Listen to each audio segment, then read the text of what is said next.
আমি আপনাদের জন্য দোয়া করি, আল্লাহ দাঁড়িয়ে যারা আমাদের এই অসুন্দর অগোছালো কথাগুলো শুনছেন, কাল কিয়ামতের দিন আপনাদেরকে দান না করে বিনা হিসাবে আপনাদেরকে যেন আল্লাহ জান্নাতে দেয়, আপনাদের সাথে আমাদেরকেও যেন পার করে দেয়। আপনাদের বসতে জায়গা দিতে পারলাম না, আমাদেরকে মাফ করে দিয়েন। আপনাদের জন্য দোয়া করলাম, আল্লাহ আপনাদের কিয়ামতের দিন যেন দাঁড় করে না রেখে বিনা হিসাবে যেন আপনাদের জান্নাতে দেয়। ভাইয়েরা, এই ত্যাগ এবং কোরবানি, এই যে ভ্রাতৃত্ববোধের নমুনা, এই নমুনার ভিত্তি দিয়ে বাংলাদেশ পরিচালিত হলে সেই বাংলাদেশে আর কোনো চাঁদাবাজি থাকতে পারে না। আজকে কেন আমাদের ছাত্র জনতাকে আবার এ কথার স্লোগান তুলতে হচ্ছে? আবু সাইদ মীর মুগ্ধ, শেষ হয়নি আমাদের এখনো যুদ্ধ। আর কত যুদ্ধ করতে হবে? আর কতবার দেশকে স্বাধীন করতে হবে? আমরা ৭১ দেশ স্বাধীন করেছি। এই দেশ ৭১ আমাদের মুক্তিযোদ্ধারা দেশ স্বাধীন করেছে। এদেশের জনগণ লড়াই করে দেশ স্বাধীন করেছে। ৫৩ বছর অতিবাহিত হওয়ার পর আমাদেরকে কেন ভোটের জন্য লড়াই করতে হবে? আমাদের ভিন্ন ধর্মাবলম্বী অমুসলিম ভাইয়েরা এখানে আছেন, কেন তাদের মন্দির পাহারা দিতে হবে যদি আমাদের মসজিদ পাহারা দিতে না হয়? কেন আমাদের তাদের উপাসনালয়ে যখন তাদের উৎসব আসে, কেন আমাদের মতবিনিময় সভা করে তাদেরকে সচেতন করতে হবে যদি আমাদের ঈদুল ফিতর এবং ঈদুল আজহার আগে মতবিনিময় করতে না হয়? এ কথা শুনে হয়তো কেউ কেউ বলবেন, ভাই এত সুন্দর বাংলাদেশ কি আমরা পেয়েছি? না পাইনি বলি তো আমরা এই লড়াই করেছি, আমাদের ভাইয়েরা এই জন্যই লড়াই করেছে। আমাদের নেতৃবৃন্দকে হত্যা করা হয়েছে, বাংলাদেশ জামাত ইসলামীর উপরে যে জুলুম করা হয়েছে, আমাদের রিমান্ডের সময় নির্যাতন চলাকালে আমাদেরকে বলা হয়েছে। আপনারা কিসের উপরে ভিত্তি করে এত শক্ত কথা বলেন? আমরা বলেছিলাম আমাদের ভিত্তি হচ্ছে দুটো, এক আল্লাহর ভালোবাসা আর জনগণের ভালোবাসা। আমি এই কথা এখানে শুধু বলছি না, যখন এরকম ৩ জন লোক আমরা এক জায়গায় হলে আমাদেরকে গ্রেপ্তার করা হতো নাশকতার আশঙ্কার কথা বলে, সেই সময় আমরা বলেছি এখানে অনেক বাড়িওয়ালারা এসেছেন, আমি সেই বাড়িওয়ালাদের প্রতি কৃতজ্ঞতা জানাই। এই আপনাদের পাশেই শাপলা চত্বরে আমরা দিনের পর দিন, মাসের পর মাস, বছরের পর বছর বুকে গুলে ধারণ করে আমরা মিছিলের জন্য রাজপথে বেরিয়ে এসেছি। আমরা মিছিল শেষ করতে না করতে আমাদের উপরে প্রতিবার হামলা করা হয়েছে, গ্রেপ্তার করা হয়েছে, গুলি করা হয়েছে। একই সাথে ওখান থেকে মিছিল শেষ করে আমরা প্রত্যেকটা বাড়ির দরজা, গেট এবং দোকানপাট যেখানে গিয়েছি, আমাদের প্রত্যেকটা দরজা, গেট আমাদের ভাই বন্ধুরা আমাদের জন্য খুলে রেখেছেন বলেই ইসলামী আন্দোলন, জামাত ইসলামের জন্য আন্দোলন করা সহজ হয়েছে। আপনারা দরজা খুলে রেখেছেন। আজ আসমানের মালিক আল্লাহর কাছে দোয়া করি, আল্লাহ এই ওয়ারিশ গোটা বাংলাদেশে জামাত ইসলামী আন্দোলনের জন্য, এই আন্দোলনকারীদের জন্য আপনারা যারা আমাদের জন্য দরজা খুলে রেখেছেন, আল্লাহ তাআলা কাল কিয়ামতের দিনে যেন জান্নাতের দরজা আপনাদের জন্য মুক্ত করে দেন।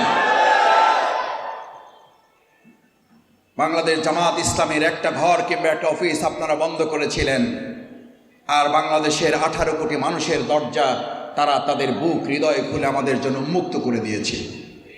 আমি এখন অবাক হই, আমার কাছে বলে অনেকে, মাসুদ ভাই এতদিন অমুকের দখলে ছিল, এখন অমুকে দখলে নিয়ে গেছে। আমি পরিষ্কার একটা কথা বলি, ওয়ারিবাসী যারা ঘর দখল করে, দোকান দখল করে, রাস্তা দখল করে, সেতু দখল করে, ব্রিজ দখল করে, ফুটপাত দখল করে, তারা শুধু ওই জায়গাটাই দখল করে, শুধু মানুষের হৃদয়টাই দখল করতে পারে না। আমরা মানুষের হৃদয় দখল করে ইসলামের বিজয় সুনিশ্চিত করবো ইনশাআল্লাহ। তারা দখল করবে বাজার, তারা দখল করবে দোকান, তারা দখল করবে আমাদের হিন্দুদের উপাসনালয়, আমরা দখল করবে এই মানুষদের হৃদয়। আসল প্রতিযোগিতায় আমাদের হৃদয় দখল করা এই আন্দোলনের সাথে পৃথিবীর কোন শক্তি মোকাবেলা করতে পারবে না।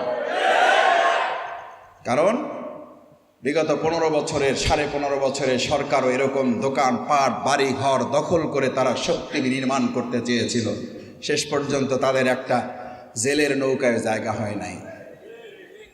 সমস্ত ব্যাংকগুলোকে নিজের পরিবারের সম্পদ যে লোকটা মনে করেছিল, সেই লোকটা একটা প্যান্ট পরারও সুযোগ পায় নাই।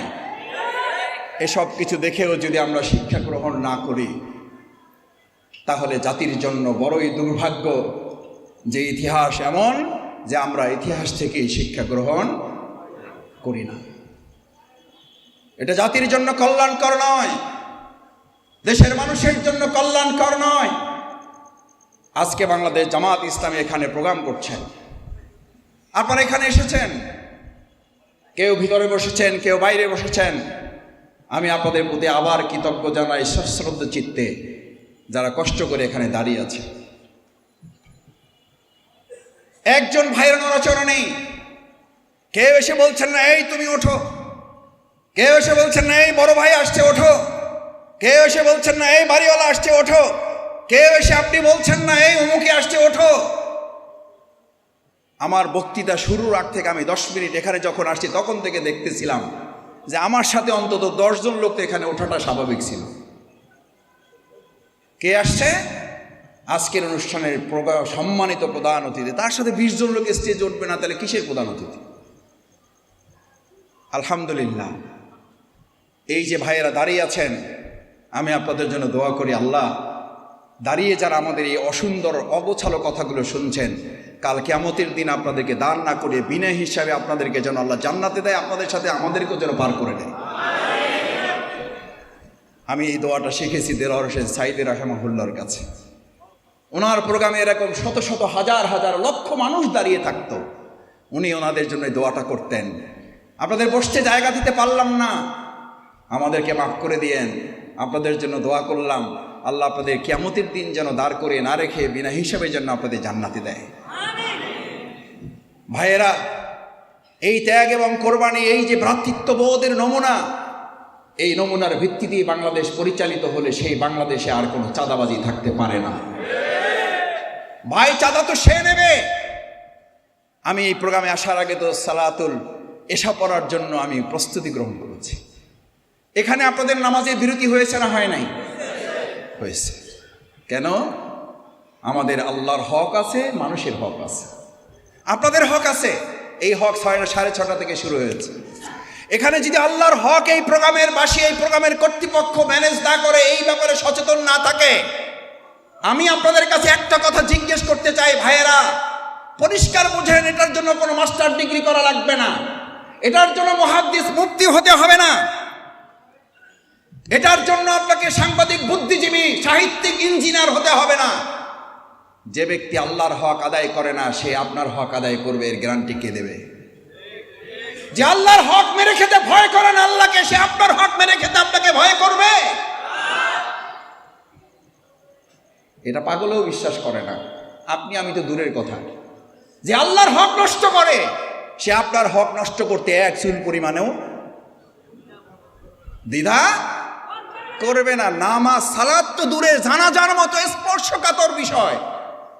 আমি দাঁড়িয়েছি একসাথে 12 দল 13 দল, অমুক মঞ্চ তমুক মঞ্চ, আলহামদুলিল্লাহ আন্দোলন সংগ্রামের কারণে এক কাতারে দাঁড়াতে হয়েছে, জানাজার কাতারেও দাঁড়াতে হয়েছে। আমি বললাম যে ভাই তাহলে আপনি দাঁড়ান, আমি একটু উজু করে আসি। কয় মাসুদ ভাই তাহলে উজু করতে পারবেন না, এসে জায়গা পাবেন না। আল্লাহ ভালো জানেন যে আদৌ উনি উজু সহ সালাত জানাজা আদায় করেছেন নাকি উজু ছাড়াই চালিয়ে দিয়েছেন। কারণ যে আল্লাহর হক নষ্ট করে, সে আপনার হক নষ্ট করতে দ্বিধা করবে না। আমি অনেক সময় জিজ্ঞেস করি, ভাইয়েরা, সহযোগী ভাইয়েরা, আমার বন্ধুরা, আমার এলাকার সম্মানিত গণ্যমান্য ব্যক্তিবর্গ এসেছেন, আমি অনেকের কাছে বিনয়ের সাথে জিজ্ঞেস করি, ভাইয়েরা, একটা প্রোগ্রামের লক্ষ মানুষ আসে, বিরাট বিরাট নেতা নেতৃবৃন্দ বক্তব্য রাখেন, মুসলিমদের একটা বক্তব্যের মধ্যে 1 ঘন্টা 1.5 ঘন্টা আলোচনা হয়, 2 ঘন্টার প্রোগ্রাম হয়। ওই 2 ঘন্টার প্রোগ্রামে যদি 2 সেকেন্ডের জন্য এক আল্লাহ আল্লাহ রসুল দুনিয়ার পাশে পরকালের কথা যখন সেখানে উচ্চারিত না হয়, ওটা আসলে কোনো প্রোগ্রাম না, ওটা হচ্ছে মুসলিমদের সাথে প্রতারণা করার শামিল।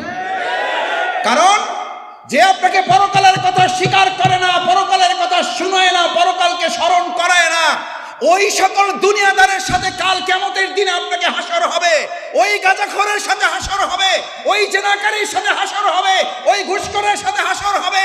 আমি আপনাদের কাছে জানতে চাই, রাজনৈতিক বিবেচনায় বাদ দিন, আপনি কাল কিয়ামতের দিন জেনাকারী, ঘুষখোর, চাঁদাবাজ, তাদের সাথে কি আমরা হাসর করতে